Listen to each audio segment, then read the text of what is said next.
It's a simulation.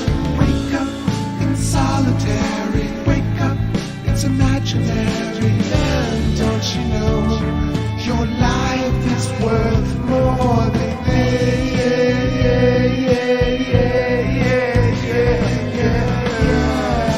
what can take a good look? It's a simulation. Wake up in solitary. Wake up, it's imaginary. Man, don't you know your life is worth more than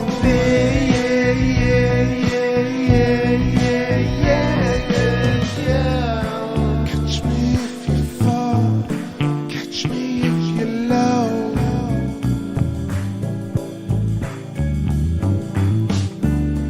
The loot goes high and up, as fast as you can go.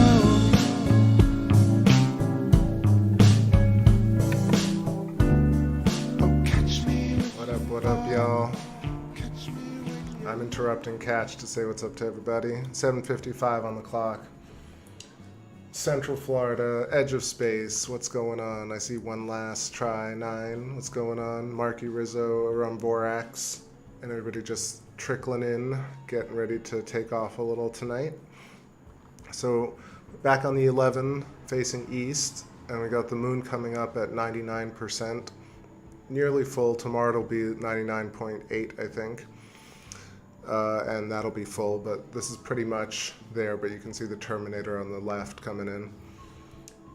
And then right above the moon, if you're looking outside IRL, you'll see Jupiter leading the procession tonight. I mean, Saturn's probably leading the procession tonight, but Jupiter doing a fine job right next to the moon. So we'll go over to Jupiter in a little bit. Tracking is pretty stable, I gotta say.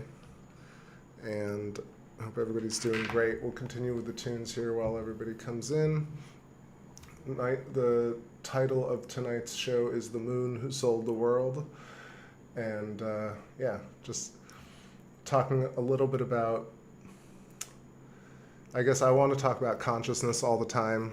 And I had some recent discussions about stellar metamorphosis that also, it's just a very difficult thing to think about, how to engage contemporary mainstream ideas with some alternative principles without completely just boggling people's minds or getting immediately shut down. So it's kind of challenging. Recently I had some very good conversations with some people I respect a lot and who have a lot of a lot of experience in the field, but it is really challenging to describe certain things, to just even have a thought experiment about something like stellar metamorphosis.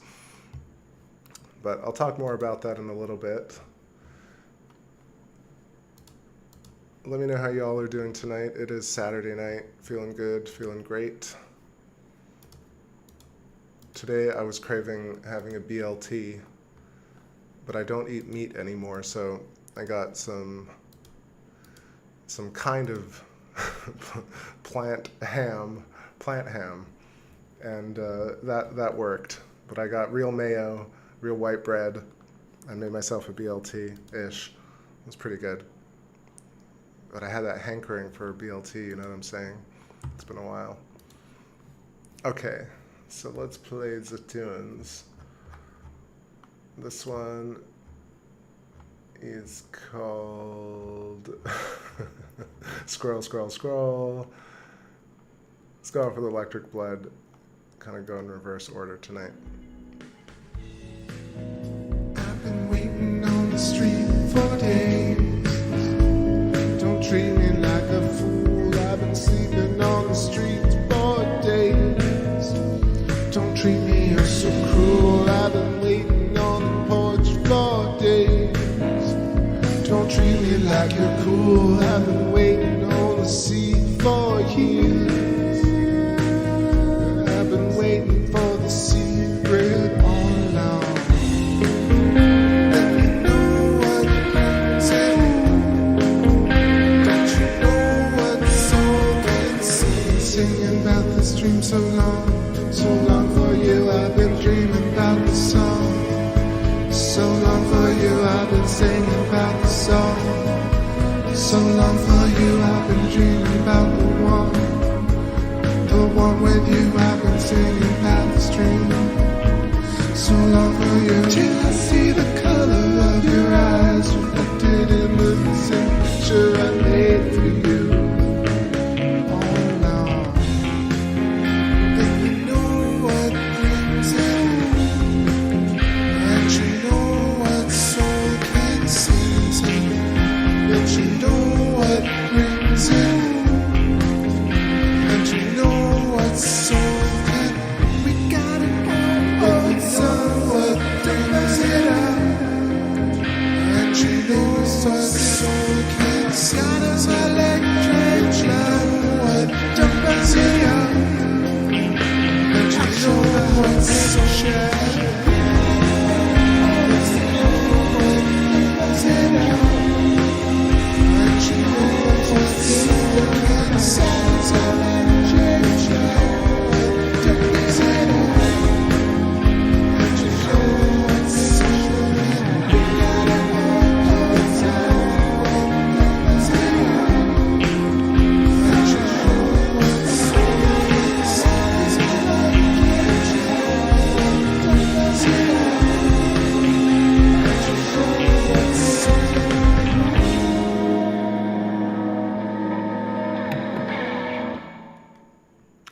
Some electric blood, get the juices going. Want to hop in and say what's up to Australis and Ellie Wynn. Much love, yo. How you feeling tonight? Today? Yeah, so the moon is looking fantastic. Ellie, I hope you're feeling better. Hope the cats are doing great. So, yeah, so we're looking at a 99% moon. So tomorrow's full. And we'll see this terminator line slowly creeping to the bottom left, or the whole kind of left corner. You see it's right trickling. It's a little bit rounder than the other side of the moon. That's how you know. Aristarchus in view, Copernicus, Kepler, Mare Imbrium, Serenity, Tranquility, Chrysium, Fecunditatis at the top, Tycho at the bottom. The standard fare. What's looking good? You see Anaxagoras at the very top left at the 11 o'clock, that little small white crater with all the lines coming across it above Plato. That's cool. Bottom left, I want to say that is that Grimaldi? I think it's Grimaldi crater, the dark one. The dark one. And then the top right, you got Mare Crisium with Mare Marginis, Mare Undarum. That's looking good because of the libration tilting towards us on that side. But interestingly, got some focus going on the left-hand side with Aristarchus, and then a little bit of non-focus happening on the right side. So I feel like either it's some atmospherics or my lens is really dirty. But I feel like it's definitely, seems like atmospherics more so. So keep the jams moving here. This one's called Full of Life. So let's stick here for a moment. You see it's actually getting a bit more clear, I think, as it's rising.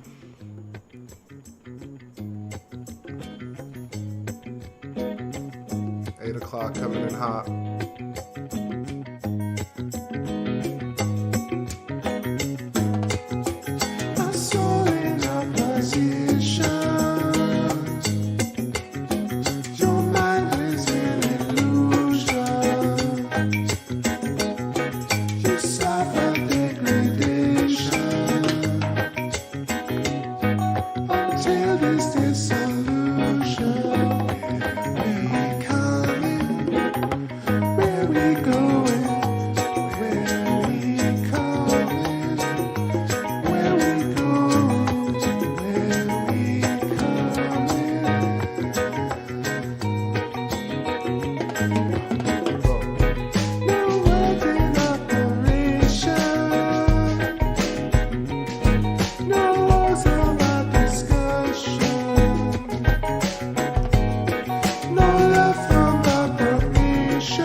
for a second. Say what's up to NGC. Nice to see you. And Rich Goad, what's going on? Great to see you. Hope you're both doing wonderfully. So yeah, just came over here to check out Jupiter, which is hovering right above the moon tonight. And you'll see it's a quite interesting configuration. I feel we're not seeing exactly what's going on, but to the left of Jupiter, very small right now, that's Europa, I believe. Let me make sure. Yep, Europa, and then to the right is Io, then Callisto. And I want to say Ganymede is behind Jupiter, is occulted by Jupiter. But it almost feels like we can't see Europa either. So it looks like Jupiter only has 2 moons tonight. It's definitely interesting. A rare occurrence. Amy G, awesome to see you. Much love. Shout outs Palmetto. Thank you, Rich. Marky Rizzo. NGC, I hope everyone's vibing high today. Absolutely. Absolutely feeling good today. Red Rum, just what's going on, says just cracked open a fresh can of pickled. I wonder what that is. All right, so I'm going to play some tunes here and let's zoom in on Jupiter and see what's going on. Maybe we can scope some Europa here.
back in here.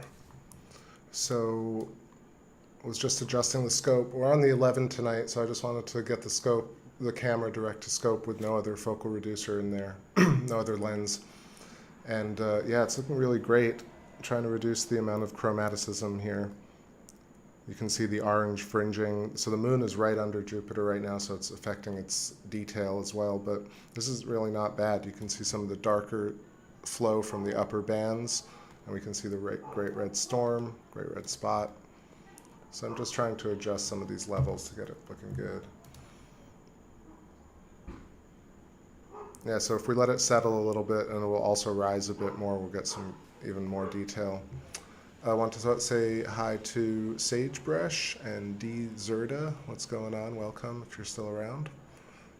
And everybody just joining. So yeah, it got very hot very quickly, but I feel like the cold current is not as bad as it was the last couple of nights. So I took a little break the night, I think last night pretty much. I was gonna set up and then I thought, no, let's give it a little rest. But tonight I'm all about it. So we'll watch some Jupiter and we'll get back to the moon in a little bit.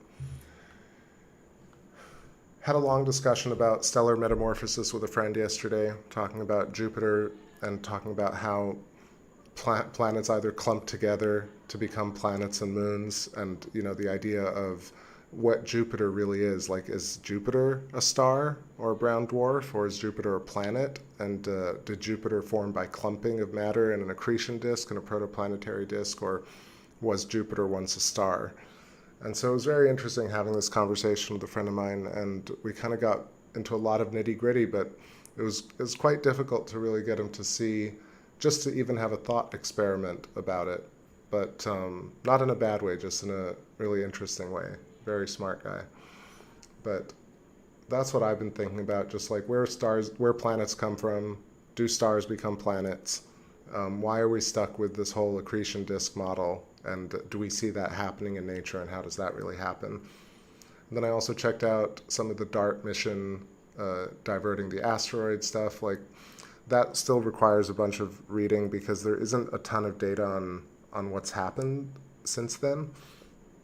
But I find it's just truly, like, if I looked at it just purely from the superficial level, it's just an amazing feat that we can get that done, and yet so many other things can't get done. It's almost like hitting a needle in a haystack to get a direct hit like that. It's pretty remarkable. And to have all these different observational pieces, like we have satellites pointed at it, camera, ground-based stuff, basically watching an asteroid get hit by a projectile from Earth. It's just truly remarkable. But it also opens up a whole bunch of questions as to, like, why it was so secretive, why there's not a lot of data on it, how it was done. There are all these, like, really big questions that I have, and I really haven't done enough research to talk much more about it, but I have been starting to look into it. And then I read about the Nobel Prize today, about the whole quantum entanglement, Bell's instability. And the whole idea about quantum entanglement is also just so almost, I don't want to say it's ridiculous, because there's this kind of way we talk, the way the alternative community talks about conceptual concepts in the mainstream, by just completely deriding them and saying, Big Bang, that's totally wrong, and quantum mechanics, that's totally wrong. But then you watch these Nobel Prizes go out to, like, these, I don't think I'm articulating it really well, but if anybody understands this quantum entanglement thing, you'll see that there are a couple of different layers to quantum entanglement. One being the speed of light and how that's measured. The second one is measuring actual photons from a beam of light. And then the other thing is measuring quantum entanglement by splitting up a beam shot through a crystal. And then when you really look into it, you start to realize you're like, all these experiments are contingent on an assumption. So they make an assumption, build an experiment to prove the assumption, and then they say, well, we proved the assumption. That's sort of what's going on in the most simple way, as far as I know a lot of smart people work on these projects, but there's a little bit of that going on, I feel like, especially with the whole speed of light being done in a sort of lab-contained circumstance and then extrapolated to the greater universe, and then the idea of time being localized to us, and then we extrapolate that to the rest of the universe. So there's some ideas around that. I don't know if anyone is following the Nobel Prize and this whole quantum entanglement thing, but for me, it seems obvious that the universe is entangled at all levels already. And I think just the idea that it's this peculiar thing is what makes it a dramatic media story, as opposed to any kind of real physics. That's the simple way that it comes to me. But NGC says, I love the way the Hindus claim they knew about quantum stuff thousands of years ago. They still practice it today. It's true because, well, I think if you just infer from certain levels of reality this idea of self and other, and then you understand fractal recursiveness, then you realize that at every scale you can take one order of magnitude and understand the physics of it, then apply it to the other magnitudes, which is what kind of this whole thing between what we believe in mainstream in terms of star formation or planet formation versus stellar metamorphosis. They're saying that, no, humans and species and plants all exist at various ages, but stars and planets don't abide by this. That's really... They're saying stars have a life cycle, and planets, we sort of are not sure where they clump from, but we don't know where they get their spin from, and we don't know where they get their charge from, and we really can't see it in nature. But planets just emerge from clumping of matter, versus stars being born, planets being born as stars. And so I think that's this kind of nature where, like, the Vedics understood one part of it, and they applied logically that they inferred the rest of the universe was fractal at all scales, and therefore could understand the self in relation to other, and other in relation to self. NGC, I saw that whole thing with Rupert and talking about the return to wildling, was it wilding Christianity? I don't know, I'm not sure how everybody feels about religion in the chat necessarily. We've never really talked about it. I realize that I say God a lot and I say faith a lot on my show, and I kind of never really necessarily mean it from a kind of traditionally religious standpoint. Maybe I've never really explained it, but I don't know. Organized religion, to me, is something I've shied away from talking about because it's very precious to some people and to many people. And for me, I used to be a very staunch atheist for a lot of years. And then I finally realized, I finally got to this point where you realize that the self is sort of this very powerful being that we attribute to a God level consciousness. And I've mentioned it on the show many times. That's where my mind sits now, where there must be some sort of organization, but it's not this othering, it's the self. But anyway, it was an interesting conversation. I know Rupert Sheldrake definitely loves church for the experiential part of it and kind of gives into a bunch of the traditional side of it too. And I don't know exactly what I really got from it, but I do see that people are kind of returning to some sort of organized religion. There are people moving away from it en masse, but there are also people returning to traditionalism at the same time. I think little pockets are. So I don't know if I had anything really brilliant to say about it, but Even Tetrapodum, what's going on? And Ashara Jade, nice to see you. Love that icon. It's always so catchy. I know everybody from their icon too. It's kind of just at a glance, just pops out. Toroidal field. Exactly, the torus and the hypotrochoid. NGC says the last part was the best because Rupert talks about the consciousness of our planets and our interaction with space stuff. Yeah, see, like that, of course, I love that. I pretty much love every video that Rupert does.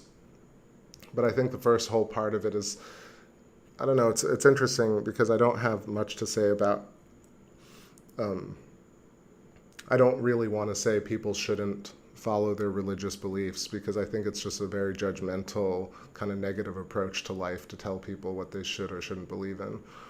But, so I kind of just feel very neutral about it.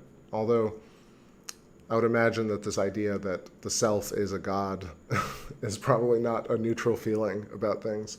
It's kind of just a novel way of looking at the whole thing. Since Camillo, what's going on? Nice to see you. Australia says, I'll talk about, what is that, aliens all day? Terrestrials? Or what it... Is that the Om symbol? It is, right? Or the god alien. But yeah, no, I'm not being I know how inarticulate I'm being tonight. Just stream of consciousness, had one of those kind of long, lazy days, but space waits for no one, so I figured I'd get on and share this detail that I get. So we're looking at Jupiter, of course, and the discussion last night with my friend about whether Jupiter is a planet or a star is very key to what we're looking at. So let's talk about that. This idea that Jupiter is considered a gas giant, right? So none of the things that we see on Jupiter are liquid based at all.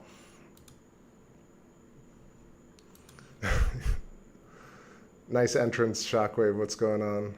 Shockwave's like the guy who kicked us out of our home. F you, Jupiter. La la la.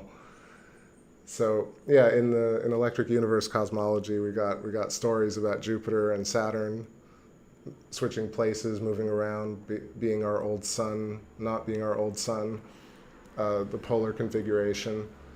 But I think it's just more interesting to think about okay, so not more interesting, but at least where my mind is thinking right now is what's going on with Jupiter today, right? What do we really have? We see these different bands of Jupiter, right? We see flows. Something I brought up yesterday, which was Jupiter has a giant magnetic field, right?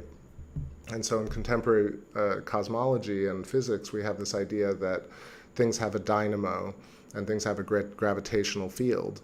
So what creates the field? And what does the field really imply? And so the field, or the gravitational field, even in mainstream, I'm talking about mainstream. So gravitational field in essence is self-awareness, right? It's an object is aware of its own spatial makeup, or whatever space it takes up, and it knows how to react to things within its field and produce an effect. And that's the most simple way of understanding the patterning of consciousness. So at the very essence, if we look at planets and moons and stars, they all know where they are in space, and they interact with space around it. So planets for sure are conscious. And I think it's just also one of these things, interestingly, about Rupert Sheldrake. He tends to say things like everything is conscious, but things like a table and a chair aren't conscious. And I would actually take that further, and I'd say maybe not. Maybe because everything is an emergent property of the universal consciousness, then everything is conscious at a level. The latticing that holds together the wood, the glue, the fact that pretty much every object in your room, even if it's completely made by human hands, will ultimately decay. You know, it won't decay like a photon, and it won't decay like an apple. It won't rot. But after 200-300 years, even a fake wood desk will get torn away and will whittle away and will decay at its own rate. And therefore it's a dynamic object. From computers to wooden floors to walls, not only will they decay as materials, and they also make a sound when you hit them, but they also have spatial awareness, because you can't put your finger through a dresser. I know I've gone off on a tangent here, but just quickly talking about kind of self-awareness being consciousness, and the fact that pretty much everything in the universe, from planets to rocks, are conscious of their own because they have spatial awareness, and if something happens in their field, then they react. So a very simple form of consciousness is a rock doesn't let you put your finger through the rock, by understanding geometry and spatial awareness. And so Jupiter certainly has a gravitational field, and also via that pretty much a giant magnetic field. And so we were talking about Jupiter and how you'd need a core, and do we know if Jupiter has a liquid iron core, or nickel or copper, or basically heavy metal iron core to create a field? And we couldn't really agree on that. And if you look this up, you'll see that this would be the stage within stellar metamorphosis where, from Jupiter towards becoming an Earth, where a core would actually start developing. So is Jupiter purely a gas giant? So it's only gas and nothing liquid going on. Does Jupiter have a core? What produces or induces a current in Jupiter, which we see in these photos? So Jupiter looks electric just from photos alone, but we know that it's basically feeding its moons its own little micro solar system. We see 4 of the moons, but there are probably 70 going around. And so Jupiter has not only an effect on its own solar system, but it has an effect on us. So what's creating this gravitational field? And if we replace the gravitation with conscious field, then what is Jupiter thinking, and what signal is it sending to us? So I would say there's definitely there's much more to discover in that line of questioning. I see Renegade, what's going on? Randy Mosh. Hempcrete may last near forever. It seems to transmute into calcium carbonate. Hempcrete sounds pretty rad. I didn't know there was hempcrete, but that makes sense. Rozovsky, what's going on? Much love, Space Fam, what's going on? NGC says, isn't gravity just a calculation of location? Not sure. I think the way there are a lot of different explanations. If you try and really push mainstream people to define gravity, they'll explain sort of similarly that as like Ken Wheeler would, a theoriohypothesis. He'd say 2 objects have gravitational fields, and they somewhere kind of integrate magnetic fields into play. So I think that gravitational fields are pretty much magnetic fields. And then gravitation fields get affected by each other. So 2 objects come within distance, and they create this point where they are both attracted to. So Ken Wheeler, maybe I'm misquoting him, but the termination of magnetism into the dielectric is what he says magnetism is, if I'm not mistaken. And that just means that when there's ether or potential consciousness or dark mode wires of consciousness, pure consciousness, and then there's illuminated consciousness where wires are crossing.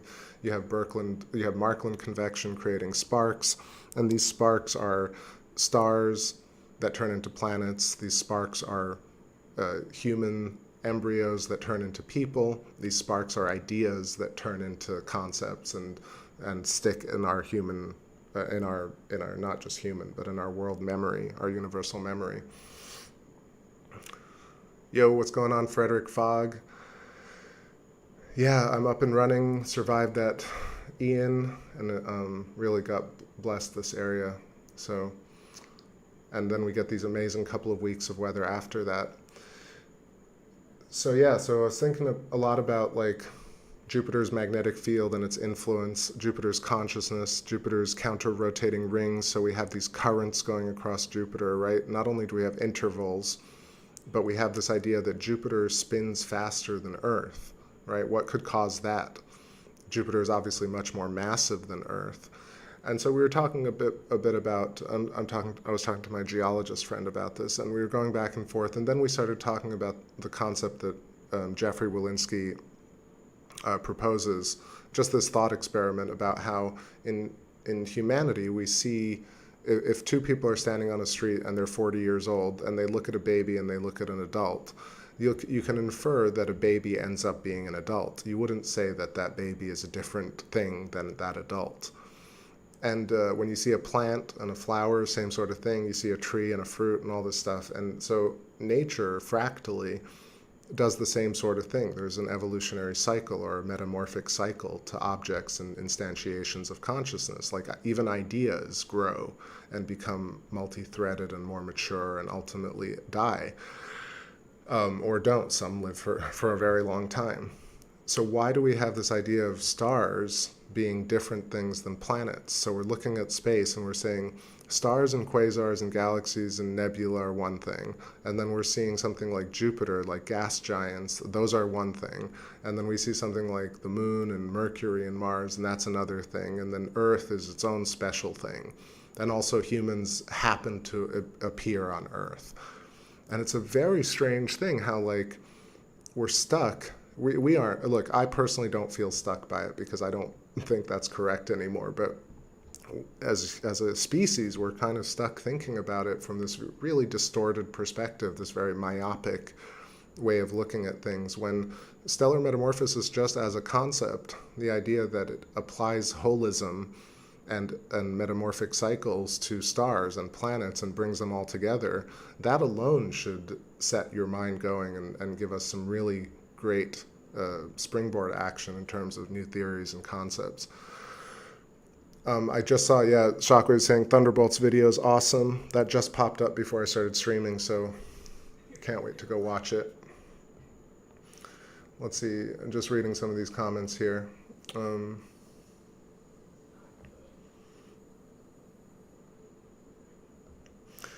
Yeah, there are so many ideas. I was kind of going off on gravity a little bit. Again, Electric Universe is always meant to sound so crazy because people want to denounce it. But in fact, Electric Universe makes sense because it does explain gravity and it explains our connection, our connectivity through space. And it actually even explains clumping of matter, so to speak. So you're not going to get clumping just in the middle of space. You're going to get clumping along filamentary lines, which is what we take pictures of.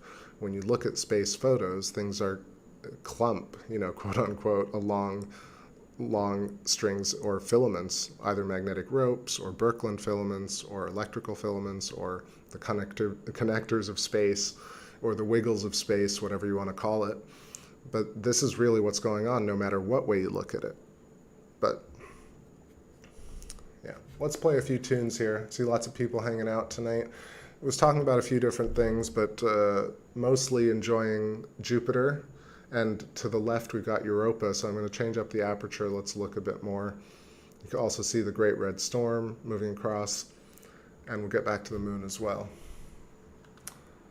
The other thing about filaments, which is important, when Don Scott shows his whole presentation about the aurora on different planets, you see that aurora borealis basically are nested hexagons because a Birkeland filament, like an electric wire, is plugged in to every object in the world. It's plugged into the top of our heads. Every human has a wire connecting us and wires connecting us to the Earth. And every planet has wires connecting it to its parent star or its host star. For now, it's our sun, but we're also connected to Jupiter via these same filaments. Everything is absolutely connected. Look, for one, the way we can actually prove it is the fact that we see Jupiter at all, because optics work along Berkelementary lines. Berkelementary lines are connecting us right now to Jupiter, and that's how optics work, and sound and radio technology. None of this works in a vacuum, so to speak. The idea, I think, the misnomer of the word vacuum is like empty, but it's really not empty at all. Rich Good says, is that the same red storm? Yep, that's the same red storm as far back as we know. And it's moved right now, like, what has it been, like 30 minutes? You can see it's moved quite a bit. It started off almost at the beginning. But I do want to, I have limited view out of this window, so I'm going to head back to the moon in a bit so we don't miss it entirely. Tetrapodum says, EU, Electric Universe, delivers much more in a broad sense, and it's so nicely applicable in the lab in cases. I totally agree. I mean, especially when you run electricity across surfaces and you see the artifacts that are left look a lot like the geology that we see, versus when you hit things with ballistic impacts that just doesn't look the same as our Earth geology or lunar geology, for example. The other part is, in dark mode, shockwave, yep. So the universe, essentially this kind of boundless intelligent field, is full of wires, and sometimes the wires oscillate, and when they oscillate they vibrate and they come closer together and they bound and create pearls on a string, or like Z-pinches along a Birkeland filament. And when these wires cross, these sparks are what create the luminosity that we see. They have mass, they have inertial spin, and things have spin because of the coaxial Birkeland currents, or the electrical filaments are all twisting filaments like braids. And that's where spin comes from. It also creates counter-rotation, which is why we see something like Jupiter, for example, having one band go one way and the brown band go another way and the middle band go one way. And in fact, the spin rate of Jupiter actually varies on the poles as it does at the equator. It actually rotates slightly differently. What's going on? T.S. Apostolos says, is there any engineering or the EU yet? I don't know, what are you talking about specifically? Like, there are people who've done independent Electric Universe experiments, a lot of them like I want to say like Billy Yelverton, Electric Universe eyes, in terms of running arcing across a surface to create features. But then there are other scientists who do plasma experiments constantly and have seen double layers and all the stuff that Sapphire Project did.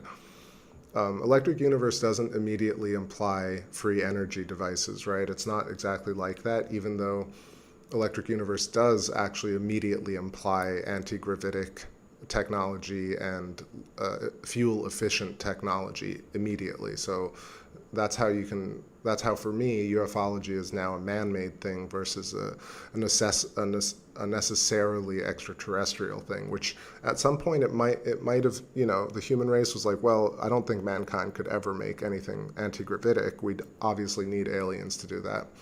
But when you realize that the universe is actually connected by wires and runs in a different way than we've understood in the past, you realize that anti-gravitic craft is actually quite possible.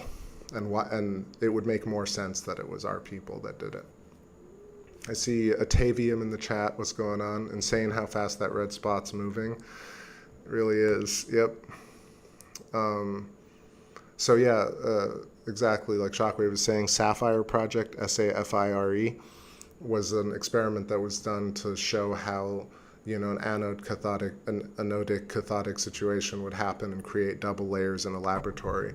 Now, in terms of practical use of that, it actually, there are a lot of different routes you can go there. Some of it shows how induction of current actually creates the oscillations needed to create the periodic table of elements, transmutation, transmogrification, and things like alchemy are actually more than possible, and that's actually what happens on Earth. And in natural processes, things do evolve over time and things do mutate over time, and electricity plays a huge part in that. So does water. But the very essence of things, if we take all these different concepts together, you get to this idea of panpsychism, which is that everything is conscious at a certain level. And if everything is conscious, it had to come from somewhere. So everything is an emergent property of boundless consciousness, initial boundless consciousness. And consciousness appears from a patterning of self recognizing other and reacting, and then storing that information, and on, and it's stored in these bubbles. So the extended mind comes into play. And then you realize that if the human has an extended mind, then the planetary fields, the magnetic fields of the sun and the earth and Jupiter are all the actual extended minds of the planets, which is a really profound thought.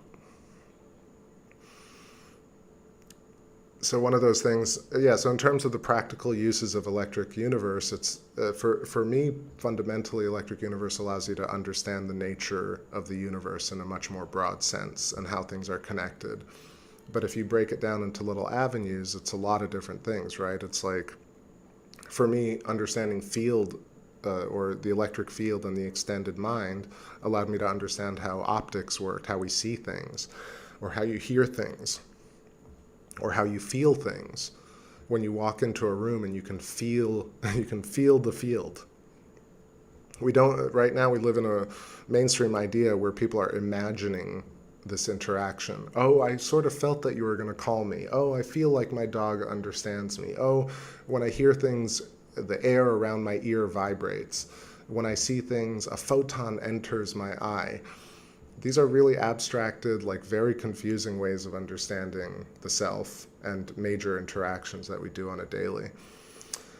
So I feel like the connectivity of things, knowing that the center of your eye has wires going through it, like electrical cables into space, into the field around us, then we know exactly how photons can get to the eye and how they fractally cascade from the ionosphere to our eye and from the moon to the ionosphere, for example.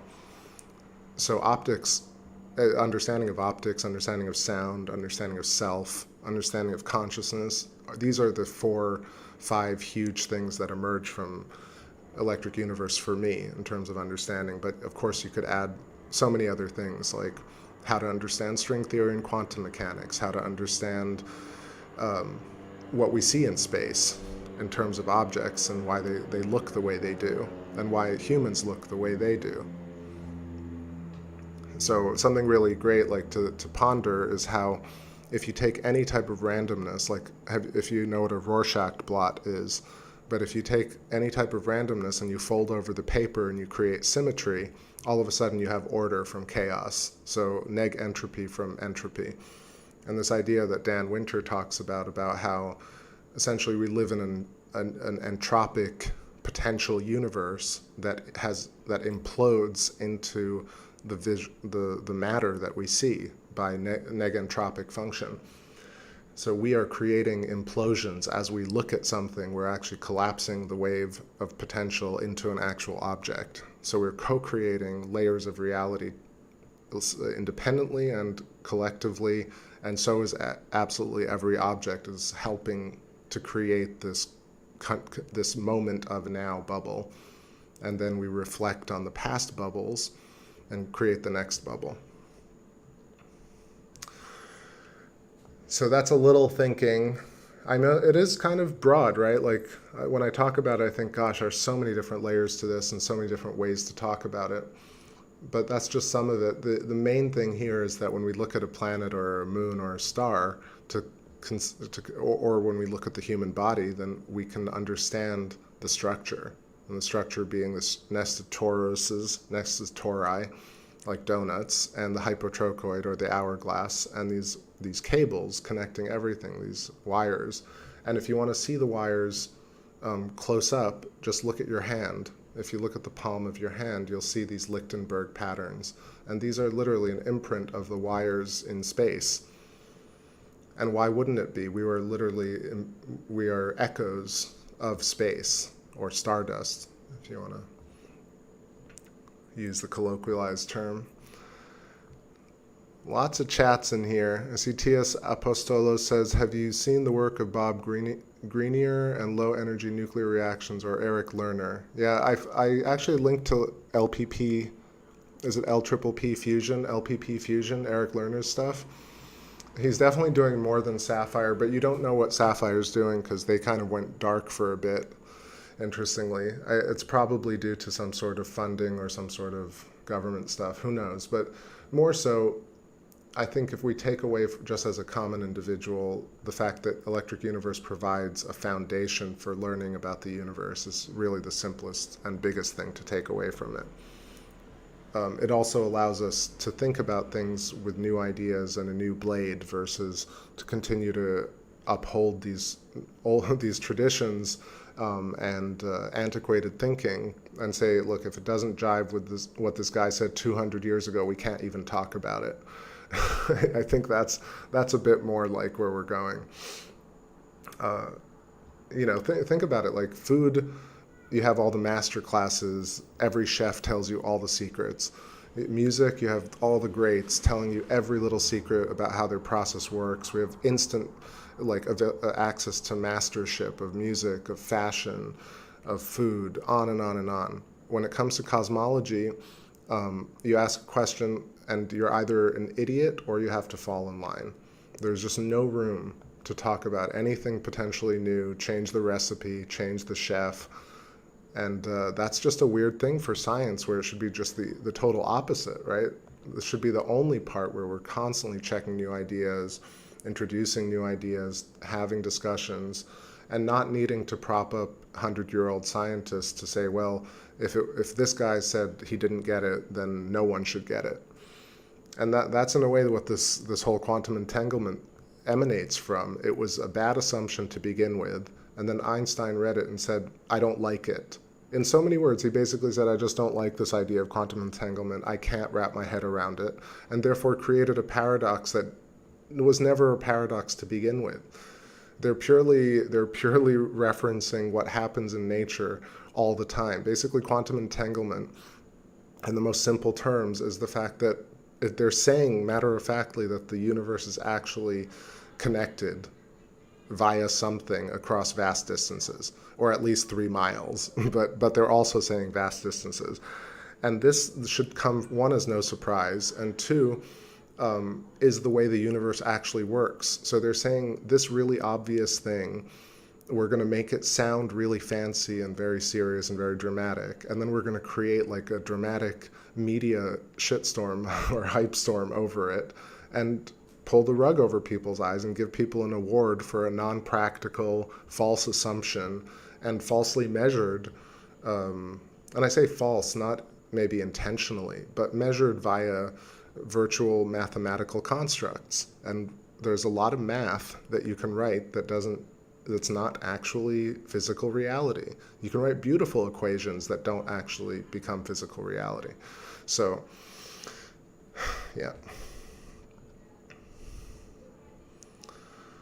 Lots of great comments in here. Just let me read a couple. I guess T.S. Apostolos says, well, at the end of the day, engineering has to happen and money be made. It's engineering that makes and maintains the world we play in, not theoretical physics. I agree. I mean, but there is crossover, right? Like, also just a quick note, if you're seeing this really great overlapping of Europa about to, I believe, will occult Jupiter in a second or two. So that's the little nub at the bottom left. I feel like I'm going to stick with Jupiter just a little longer, then we'll head back to the moon. Let's see. Shockwave says Sapphire will rewrite the physics textbooks.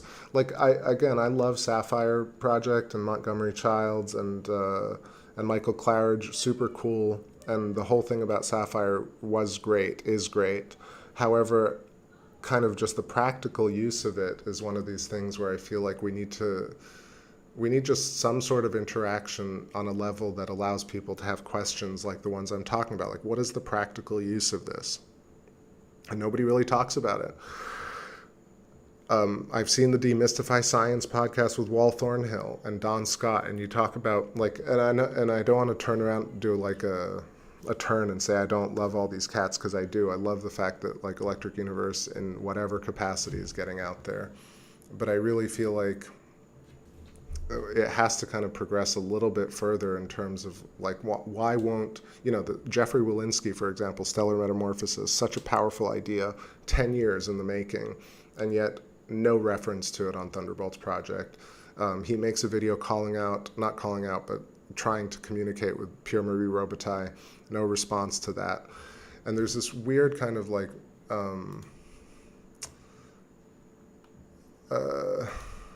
sorry, I don't want that one.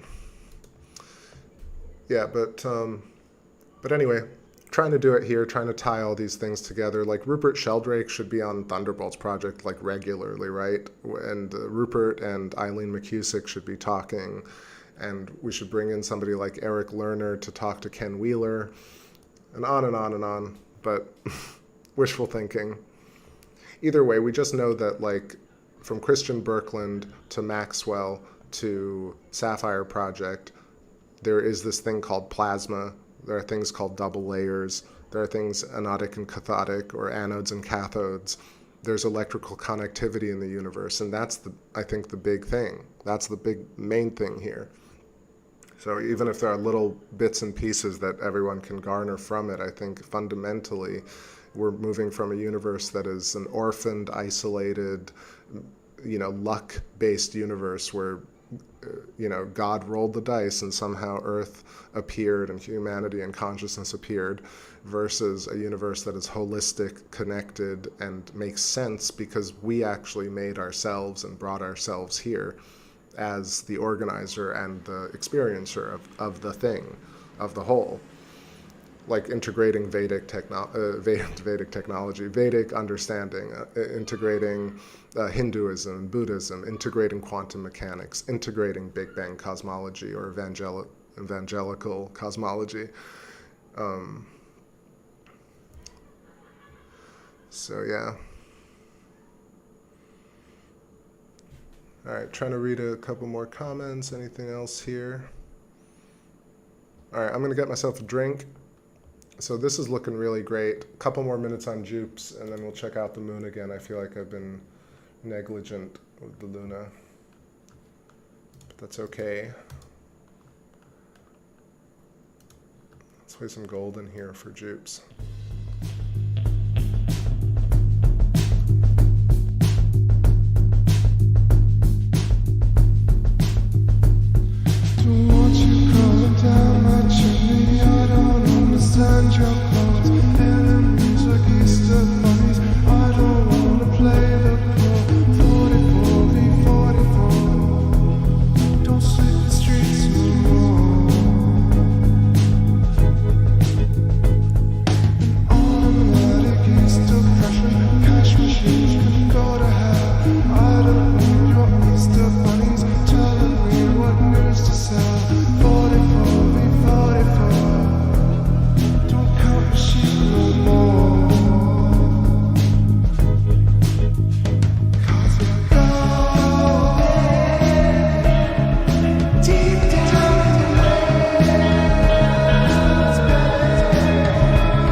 go. All right, should be back up.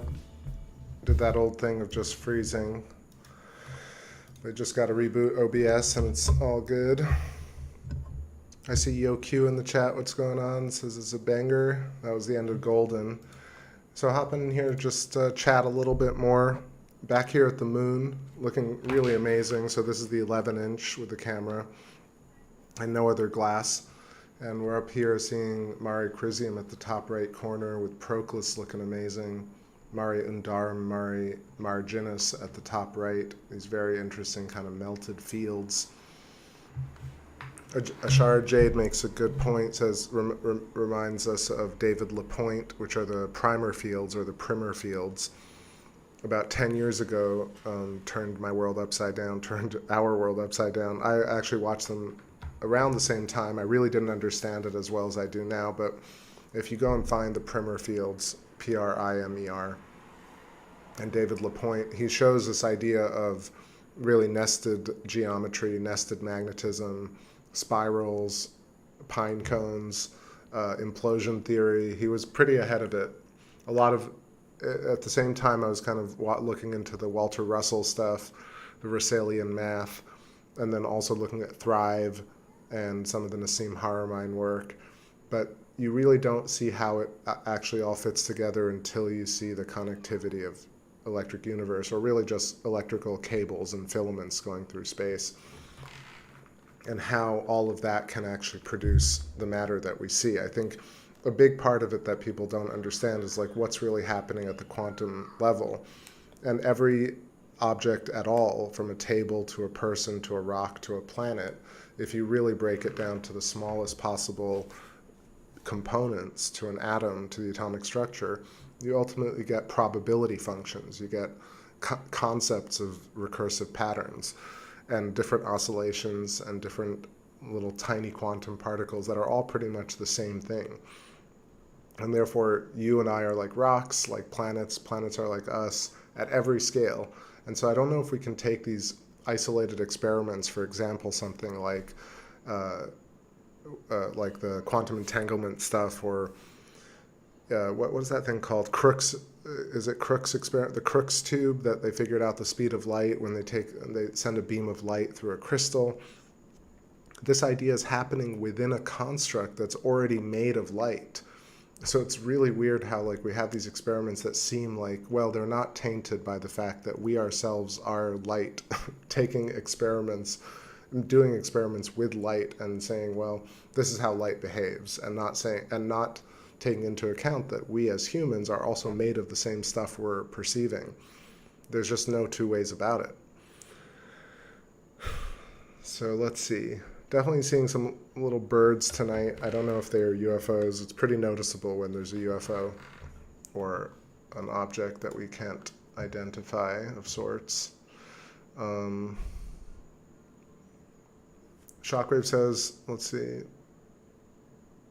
Just so you know, Sapphire is a fusion engine. It's able to transmute elements and not at high temperatures in an atomic reaction, but a warm fusion using electricity. Well, the idea of this, the structure, the fundamental structure of geometry that actually allows the cascade of the periodic table, so everything emerging from light and then hard light, gamma radiation, you ultimately get something like a hydrogen atom, and then the hydrogen oscillates and becomes more and more fractalized and ultimately becomes all the elements of the periodic table. This is something that actually makes a lot more sense, that things are in essence one, and they manifest and are emergent properties that turn into the things that we see. So you have to take the source into account when you're looking at whatever you're looking at. There's just no linearity to looking at the Earth and saying the Earth is as it is today and that's it. Shockwave says, I want to see a moon wave. I guess you weren't around when we were catching them back in the day. They just stopped appearing for some reason, but I'm sure you've seen my playlist of them. Or if you haven't, you should check them out. But yeah, aliens froze the stream, NGC. I see your comment about the salt of the Earth. I never understood that idea about salt, but until Alan Watts really said it so simply. He said, you know, if you're eating a stew, if you're making a stew, you can't make a stew without salt. but if you put too much salt, you're going to spoil the stew. And it's just so dumb simple, but it really is the real way to understand the little randomness thrown into the world. You know, we have a universe of order and a bunch of little randomness thrown in that creates the variety. NGC, I know that you watched that whole Hermetic video, the Hermetic theory of everything video from Phil Lobster. Really like that video. I just love the way he explains the randomness and does all the different diagrams, and I feel like I want to promote it more, but I need to watch it a couple more times, like I said, before I can talk about it in any type of detail. D. Zerda says, your body has cell salts too. So, right, like salts are not only part of just a balanced organism, but also conceptually the idea of people being salty or being salted, and our oceans being salted. Life itself needs a little bit of salt in it to create that kind of balance that we see. Otherwise everything would be really bland. And what we love about life, the entire nature and existence, is about this novelty, about the newness, and discovering more and more fractals and morphing into more and more like fractals. Let's think about the prodigiousness of all the kids coming up now who are enveloped in this technology that can learn these skills incredibly fast, faster than any other generation prior, at least as far as we know. And yet now you have so many masters of so many different things that being a master is no longer as impressive as it was 30 or 40 years ago. So you can see kind of the breakdown of the equilibrium of reality, creating this ability to become masterships now, but also like keeping it in check, so to speak, by like creating a factor where now that everybody's a master, it doesn't really matter. It's almost like when the government spies on people. When you spy on a few people, it's a big deal. When everybody's exposed, like who cares at this point? Because it's basically a game of numbers. Let's see. NGC is saying my OCD went into overdrive with the graphics of the tables. Yeah, let me link to it again. In case you didn't see it, there's this video, very small YouTube channel, but I really dug it. It's called the Hermetic Theory of Everything. And I really like all the charts and graphs here that Phil Lobster did. Is this? There you go. Copy this. Go give it some love.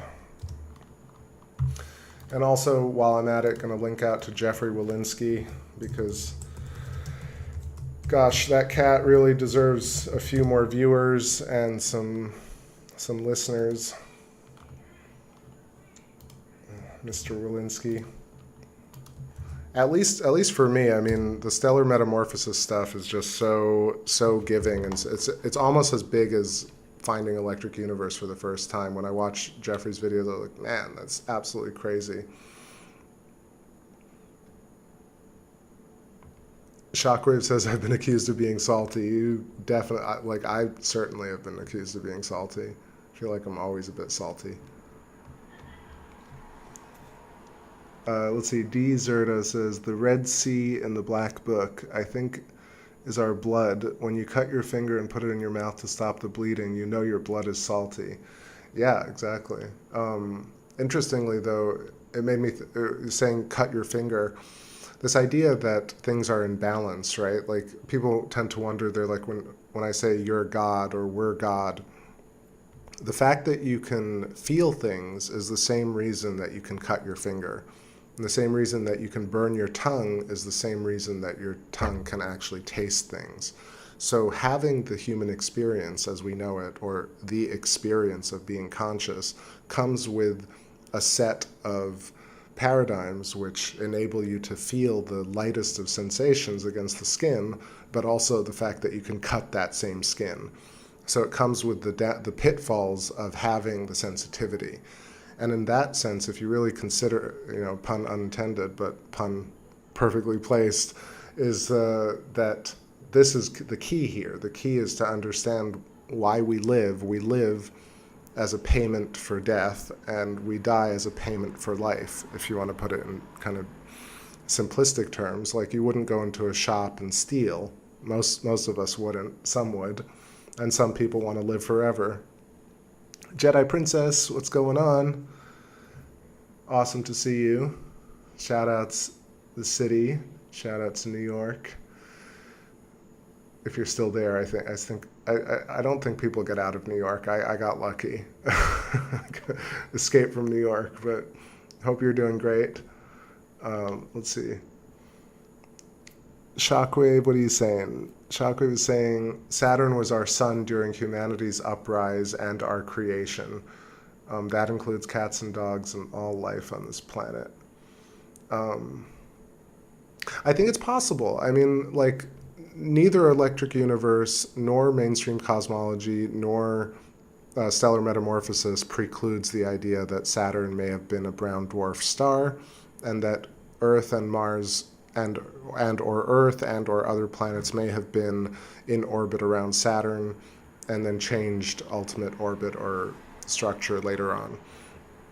But it doesn't, but I like this idea that something like Saturn had an origin.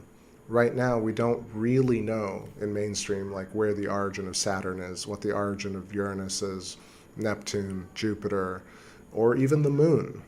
And today, when I was thinking about it, going through some of these videos, I saw like an updated simulation of how the moon formed. And you can watch it. I mean, I don't actually have it handy here, but maybe next show. But I'll have to like it or put it in a folder. But they show this idea of the Theia getting hit, and then you create this accretion disk, and then the moon came together by the clumping of matter around the molten Earth. But then it just like, there's just something about it that just doesn't really feel correct in terms of the complexity of what we ended up with. And to say that looking at Earth and looking at the moon, that the Earth and the moon are the same age, also doesn't make a lot of sense. Like, yes, you can say that the geologic record is somewhat consistent, but then you imagine that if Earth was a star spewing a ton of matter onto the surface of the moon, then you would have Earth-like matter of the same age on the surface of the moon. So it doesn't make it, just because the moon and the Earth share similar types of rock or similar types of geographic makeup, that all of a sudden, of course, they're the same age. Because beyond just saying that, there isn't a ton of evidence for that to be the case. What does make sense is that the moon is really complex and that we can study it. And the Earth is very complex and it is changing over time. And those two things mean that we can observe both the Earth and the moon and create new deductions as opposed to antiquated ones. That's really the main thing.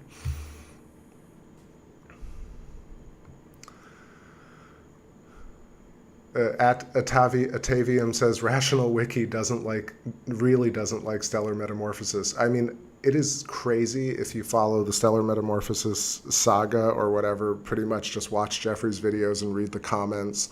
I got a shout out Duplicat for finding Jeffrey like 2 years ago, but yeah, Jeffrey gets a lot of scorn and a lot of crap for having almost no subscribers. His videos are always like really to the point, really clever, and he has nothing to gain from this except the wonderment of this theory and proposing the different avenues that you can uncover by even just thinking about this new theory. And yet, man, like, he is just completely derided by the mainstream, and whoever really comes across his work just gets the kind of worst shit. So shout outs to Jeffrey. I know he's weathered it because I found the channel, but yeah, they really don't like it. I mean, look, when I was talking to my friend about the difference between nebular hypothesis and how planets are created now versus stellar metamorphosis, it's such a leap for people that it's not going to be an easy shift over, because you really have to reconsider so many different things in terms of cores of planets, in terms of how the sun is perceived, in terms of the age of things. I mean, it's just on and on and on. It's so deeply ingrained where we are right now versus just conceptualizing it from a different perspective. It's going to be difficult. I see Gnostic Chef in the chat. What's happening? Good to see you at work, but want to say hi, hey. Awesome to see all of y'all. Let's see what's going on. Just reading all the great comments. We're here at the moon. I think maybe I'll just zoom out a little bit. This detail is great, but we're not seeing almost the full moon here. It's like 99.1. I'll reiterate why the geometry is important. Of course, you have all the nested hexagons in reality, from honeycomb to the bridge of the eye, to the structure of nebulas, to the lunar seas. And it's very important to notice this recursive patterning, because this is the fundamental structure of reality, the missing kind of hand of God, so to speak. But the hand of God really is outlining an electrical coaxial Birkeland current, and around every node, or every hot pinch, every Z-pinch, a toroidal form is created, what are called magnetic field lines. And from geology to concepts to language to the human biofield to the shape of the human body actually is outlined or outlines the field. And that's why hexagons and side-by-side primitive geometries are really important. So let's see. There are some ideas about the moon being Jovian in origin, but I still, regardless of whether things are birthed from planets, which I'm starting to feel like I don't know if that makes more sense than stars along a coaxial Birkeland current. It makes more sense that things are birthed along a filament versus things emerging from other things. And even if they did, maybe that also doesn't preclude the fact that a star can birth another star, like a human can birth another human. But saying an Earth came from clumping of matter from no origin with spin and the complexity of Earth makes far less sense. All right, so maybe let's zoom out here, play a song. I thought I wasn't going to chat a lot tonight, but I ended up chatting a whole bunch. But good to see some of the OGs in here. And what is it? People are out. It's lunacy. Pure lunacy.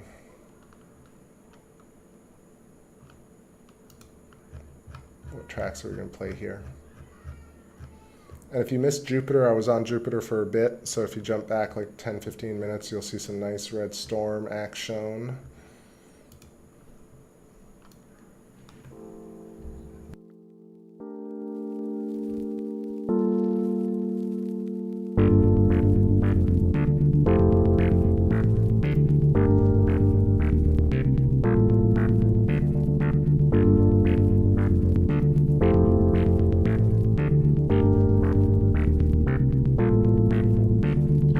Inside my soul, you keep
All right, hopping back in here for a sec. So we're live on the moon. No, back here, the wide shot. So left side, of course, that's where the last 1%'s coming in, like 99.2 right now, nearly full. 9:27 p.m. Another amazing night. I realize coming up on a couple hours here. I was wondering maybe I might do another stream a little bit later from the back porch, move everything over if I still have the energy, maybe around midnight, but we'll see. Otherwise, super chill night. I think I'm gonna start winding it up, wrapping it up wounding it up in a little bit just to go get some dinner and sit on the porch and enjoy this. Let's see if there are any chats in here.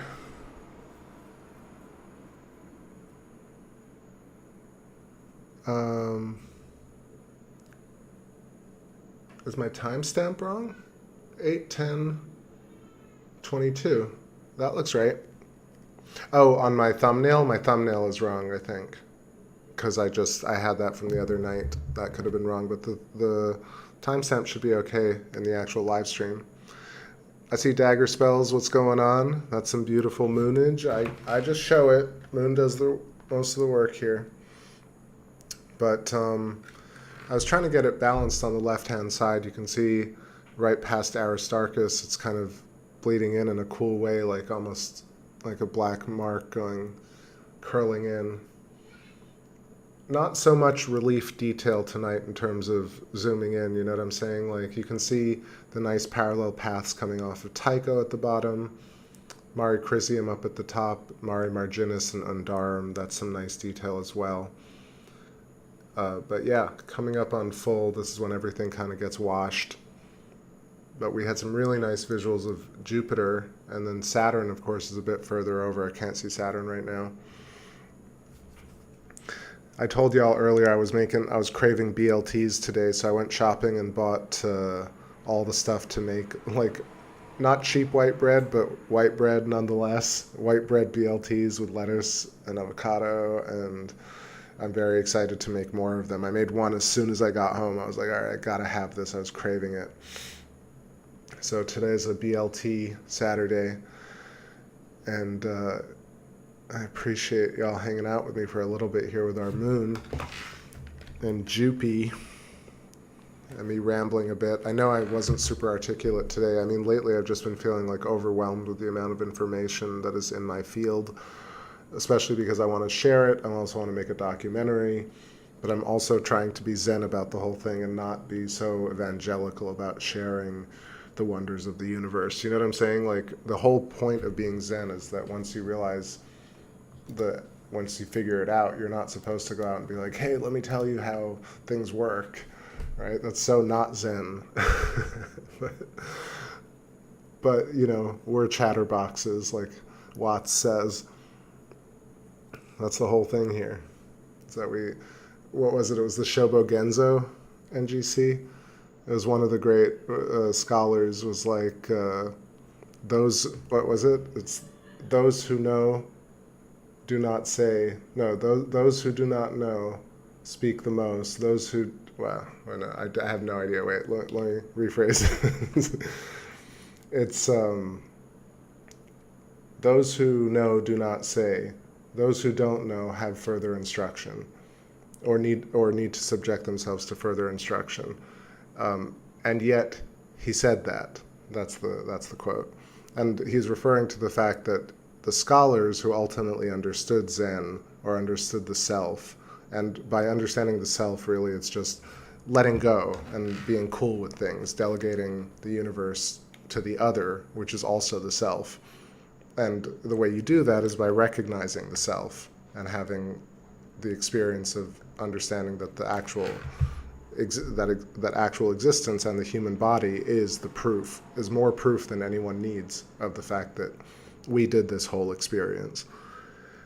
But the scholars basically who discover this, they say things like, well, if you find the answer, shut the hell up. And yet they write books about it.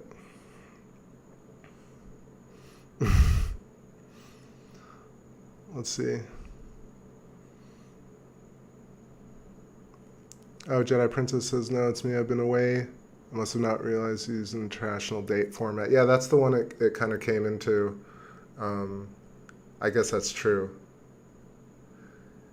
That's a good point. 810, and I'm like, oh yeah, of course it's 810. No, it's totally wrong, I guess. But it's coming from online, so it's one of those code snippets for OBS that I've never really changed. So you're right, it is actually backwards. My bad. My bad. A toasted BLT. Yeah, I have all the correct ingredients. I have like fresh lettuce. I have like thick white bread, but that's like nice Tampa white bread. And I have some decent tomatoes, like that sort of taste like tomatoes, if y'all know what I mean. Like American tomatoes don't really taste like anything. But I have like fresh pickles, and I know some of y'all won't dig this, but plant-based bacon, which is fine. It's enough smoky and saltiness to suffice to fit that bacon mold. I just don't feel like eating pork. It's been like 5 years now, and I don't know if I can really capitulate and have actual bacon, but this was fine. This is perfectly good. Yeah, the color just changed, but I feel like it's just because the camera, even though I have it on manual, it tends to do this kind of thing with the sensor sometimes, where it'll flick over to this orange kind of yellow tint, and then it will flick back depending on where the scope is pointing. It does have some sort of IR sensor to it. I'm not sure exactly what's going on, but it's happened in the past. Tasteless tomatoes. Exactly. NGC, tell us tales from the future. What did I miss up here in the chat? Anything else? What's going on? Other people in the chat. Hope you're feeling great. Having an awesome Saturday. Throw me a comment or two if you have a thought. Otherwise, I'll play a couple more tunes here. Maybe a new one. Interference. More new tunes coming soon. I thought I'd have them all done by the full moon, but clearly not yet. But closing in. This is fresh. Only one walls of our place, down from the rockets below. Oh no, it's one love undisclosed, like the witches of the forest, like I knew you once. Shine, 'cause it brings me inside, take me home, but I need my soul. Time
some lacking up.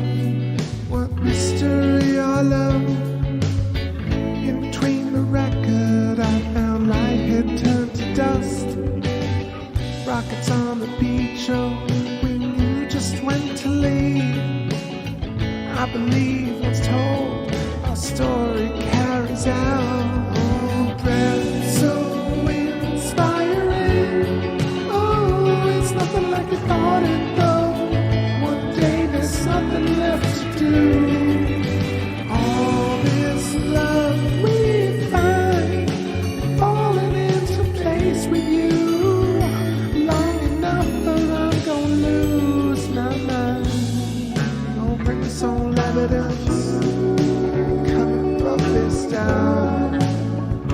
Like a desert fire, I say you did your love for this now. Come on, fire, fire. Lights in the distance, I walk slowly up the stairs. See ahead a lion sit alone upon his bed. Oh, fractured beast, I know it's been so long. Time is it, time is it? I know maybe the side of it all.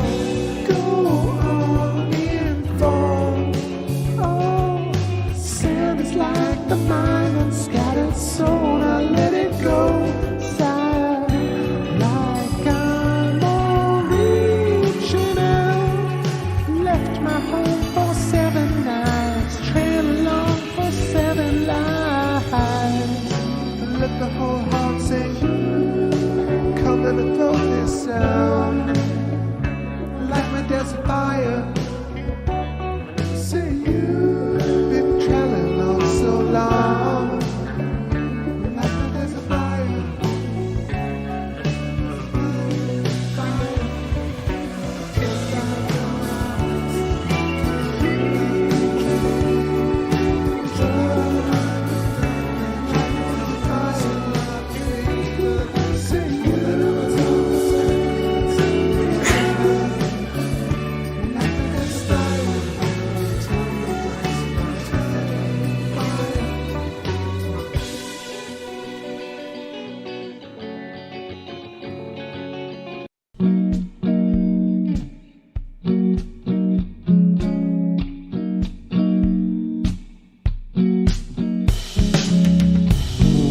saw you on the train, it's 9 o'clock. Deep down, I thought you were so indestructible. With perfect beauty underneath, I was driven to slightly smile and lie by your feet. Stability is rocking, it's stability. Zipping up interchangeably. Iteration upon iteration. I saw you past the shadow, it was 12 o'clock. Oh, baby, I don't know, but maybe we could steal a show.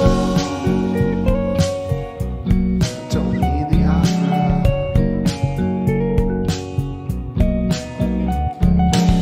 Feeling love, we're feeling love. Oh, feeling love. Out there waiting, the night was so unbelievable. You were really something, you truly were the redeemer. So I was out here waiting, the nights were so unbelievable. I really want to know, I really want to know, I really want to know. So taking a path so I can be there. So that yeah. Oh yeah. Taking a path so I can be there.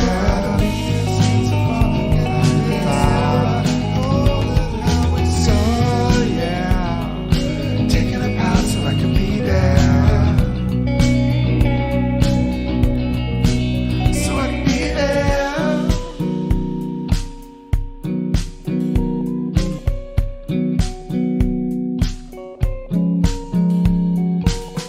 We only got to ride. If only we had one night. I'll see you next sunrise to deliver that new vibe.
always gonna run in line, don't starlight kind, moonlight shrine, or right side, or light tone, privilege ships in night's crown, fire like trees, chill like smoke, sign a hall, inside shell.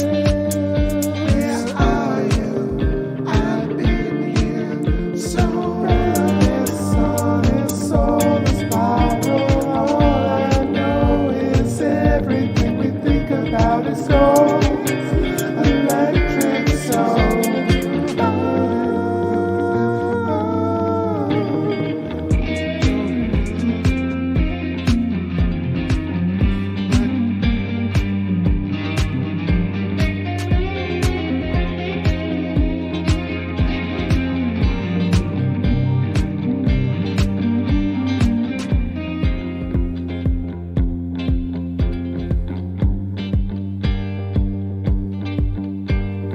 Every life you come along, locking right in.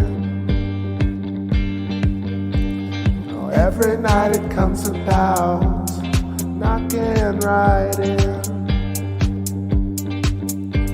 Oh, every life you come along, we'll fit right in.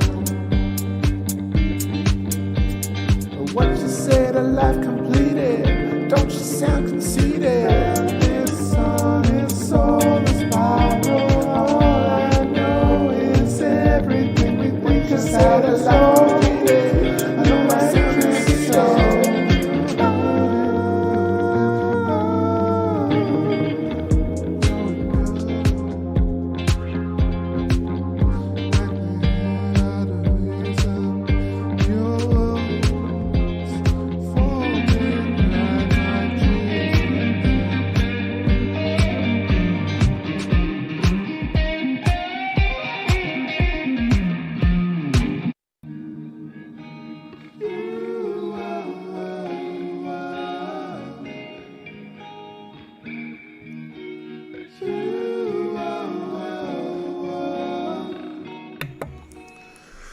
Alright, y'all. Those are a few new tracks.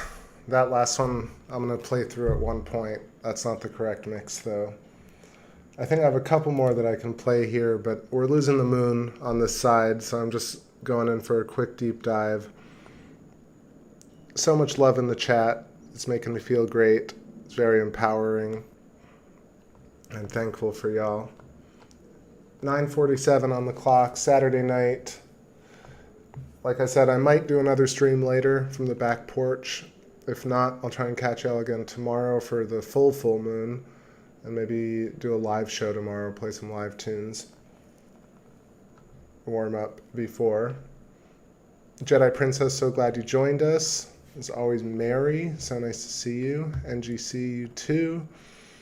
Astralis, Genghis Khan. I'm going to go through and say what's up to all. And I see Auntie Queenie in there. Thanks for the lovely comment. You're welcome. And really nice to see you. It's been a bit. I know Rich and Amy were here earlier. Lovely to have you stop by on the stream. As always, happy full moon night. Tetrapodum and YoQ. Awesome to see you. Dagger Spells, as always. And D Zerta, welcome. Oh, D Zerta, that's good. I dig it. Welcome to the channel. And I know somebody else also joined. Or I saw somebody earlier. I see Atavium and Ashara Jade, awesome to see you. Shockwave going through, crushing the comments here, love it. TS Apostolos, Sensei Camilo, Renegade, and that's all I see. So leave me a drop in the chat, and I'll shout you out. NGC, you're making me blush. NGC says, I'm not sure what I like more, your music or your knowledge. It's very kind of you. The music, your fan appreciation level is max out, I gotta say, for even just having such a cool fan base that digs my music. It's just so empowering and enriching, and just makes it's a wellspring of inspiration to write tunes for this show. and for such kind appreciation. So thank you. Yeah, I'll want to like play Dark Realms. Did I play Dark Realms earlier? If I did, it's okay. Going out to you again. And yeah. What's interesting is I'm working on these songs that I just played for y'all. That's why some of them are actually a bit quieter than others, like Desert Fire's quieter than the other one. But I'm really proud of the fact that like after all these years, I'm still finding like all these new ideas and ways to restructure these songs. And it's just such a fun process as an artist to find something that's truly, like I said, a wellspring, like limitless creative energy and source material. So I just look at some of the space stuff, I look at some of the chat. I'm just connected with the universe in a completely different way now than I was 10 years ago, and I can just tap into this flow somehow, this songwriting, and it's really gratifying.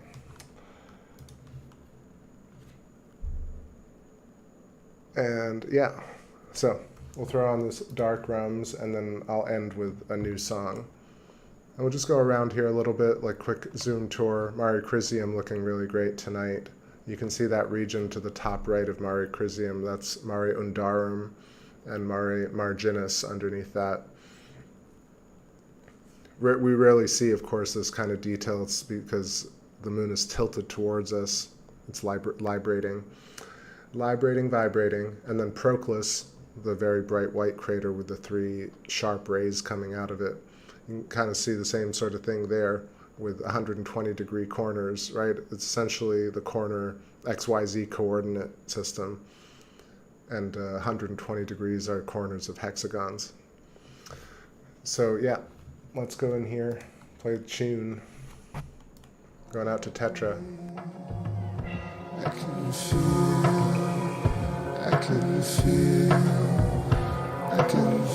like waves. I can feel.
So little Dark Realms. Just want to quickly note this. So this is underneath Copernicus and Kepler, and we've seen this a bunch of times, but these striations and filamentary action going on the surface, but you get all these little craterlets that are glowing brightly now due to the aberration, and of course where the moon is against the thing, so everything has a bit of a glow.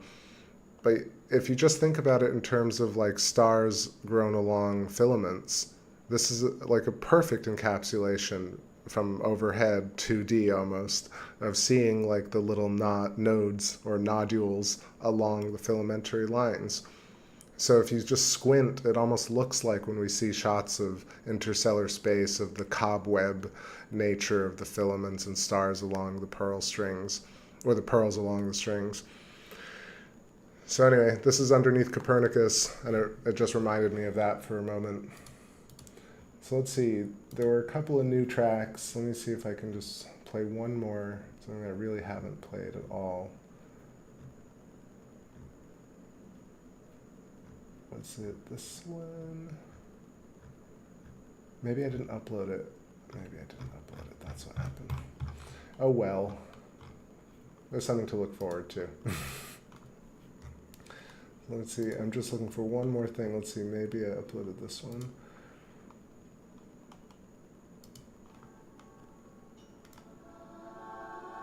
Ah, this is something. A couple, and the camera froze, perfect.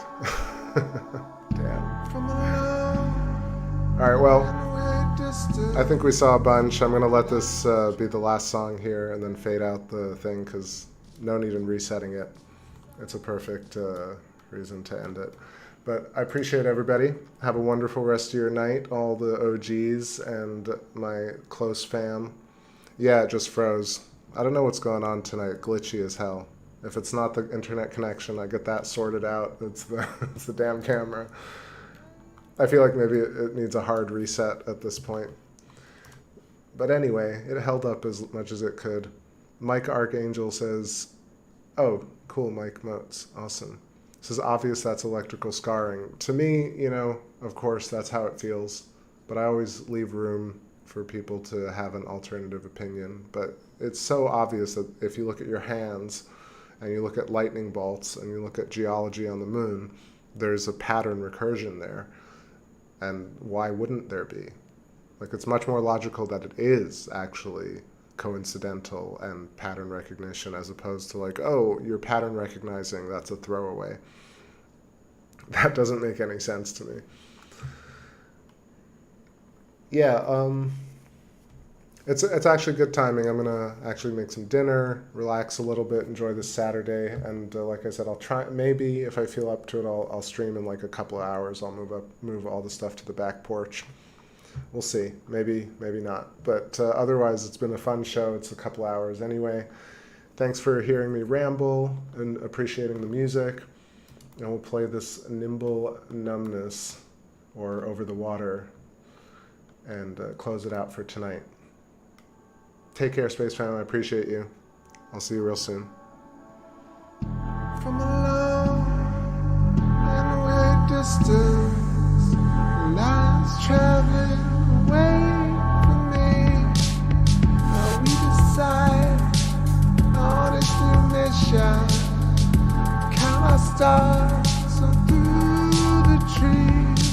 Ooh, like breeze upon the water. Ooh, dark breeze upon the water. And we all stand there, oh, like we're bound to another heart. Won't win, so let's make peace with each other.